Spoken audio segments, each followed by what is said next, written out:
രാവിലെ നല്ല അടിപൊളി അപ്പം ഉണ്ടാക്കിയാണ് സ്റ്റാർട്ട് ചെയ്തിട്ടോ. കാണാൻ ഷേപ്പൊന്നുമില്ലെങ്കിലും നല്ല ടേസ്റ്റ് ഉണ്ടായിരുന്നു. പിന്നെ നേരെ വിട്ടു ഹോസ്പിറ്റലിലേക്ക്. പോകുന്ന വഴി ഈ കാണുന്ന ബൈക്ക് ഉണ്ടല്ലോ, ഈ സ്കൂട്ടേഴ്സ്, ഇത് വളരെ ഹെൽപ്ഫുൾ ആണ് കേട്ടോ. നമുക്ക് വണ്ടിയൊന്നും ഇല്ലെങ്കിൽ പെട്ടെന്നൊരു സ്ഥലത്ത് പോകാൻ ചെറിയൊരു ഫീ ഉള്ളൂ. അതിൻ്റെ ആപ്പ് യൂസ് ചെയ്ത് നമുക്ക് റൈഡ് ചെയ്യാം. ഞാൻ യൂസ് ചെയ്തിട്ടില്ല, പക്ഷെ എല്ലാവരും സ്റ്റുഡൻസും വർക്കേഴ്സും എല്ലാവരും യൂസ് ചെയ്യുന്ന കാണുന്നുണ്ട്.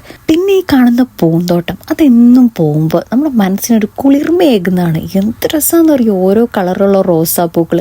ഈ പൂക്കളെ പോലെ നമ്മുടെ ലൈഫും നല്ല കളർഫുൾ ആവട്ടെ, മനോഹരമാവട്ടെ. ഇന്ന് നല്ല സണ്ണി ഡേ ആയിരുന്നു, അതുകൊണ്ട് പുറത്ത് വന്നിരുന്ന് നല്ല രസമായിട്ട് ആ കാറ്റും വെളിച്ചമൊക്കെ എൻജോയ് ചെയ്തു. സത്യം പറഞ്ഞാൽ ഈ വെതറൊക്കെ നല്ല ബ്രൈറ്റ് ആകുമ്പോൾ നമുക്ക് നല്ല എനർജി ഫീൽ ചെയ്യും കേട്ടോ.